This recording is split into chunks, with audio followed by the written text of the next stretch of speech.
গেল এপ্রিলের শুরুতে বাণিজ্য যুদ্ধ শুরু করেছিলেন মার্কিন প্রেসিডেন্ট ডোনাল্ড ট্রাম্প। তার অভিযোগ, পণ্য রপ্তানির ক্ষেত্রে বিশ্বের বিভিন্ন দেশে বৈষম্যের শিকার হচ্ছে যুক্তরাষ্ট্র। ওই বাণিজ্য যুদ্ধের রেশ এসে লাগে বাংলাদেশের গায়েও। তাই যুক্তরাষ্ট্রের রপ্তানির ক্ষেত্রে বাংলাদেশি পণ্যে ৩৫% শুল্ক আরোপের ঘোষণা দিয়েছিলেন ট্রাম্প। এখন বাংলাদেশকে সে কথাই আবারও মনে করিয়ে দিচ্ছেন মার্কিন প্রেসিডেন্ট। বাংলাদেশের অন্তর্বর্তী সরকারের প্রধান উপদেষ্টা ডক্টর মোহাম্মদ ইউনূসকে এ তথ্য জানিয়ে লেখা চিঠিটি সোমবার নিজের সামাজিক যোগাযোগ মাধ্যম ট্রুথ সোশ্যালে শেয়ার করেছেন তিনি। ট্রাম্প হুমকির সুরে তাতে লিখেছেন, এর প্রভাবে বাংলাদেশ পাল্টা শুল্কারোপ করলে যে ৩৫% শুল্কারোপ করা হয়েছে সেটির সঙ্গে আরও শুল্কারোপ করা হবে।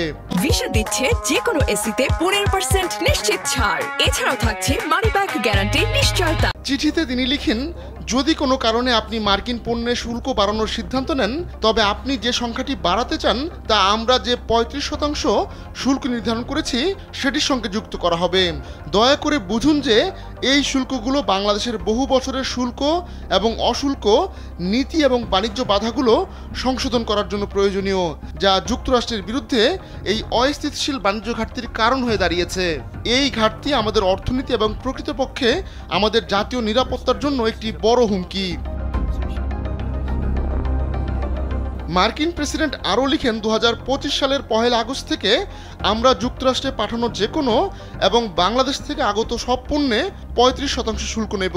উচ্চতর শুল্ক এড়ানোর জন্য পাঠানো পণ্যগুলো সেই উচ্চতর শুল্কের সাপেক্ষে হবে।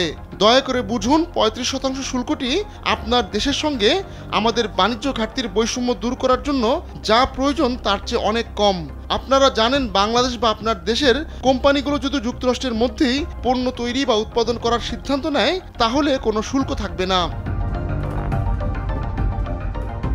আহমদুল্লাহ শিকদার, কালবেলা।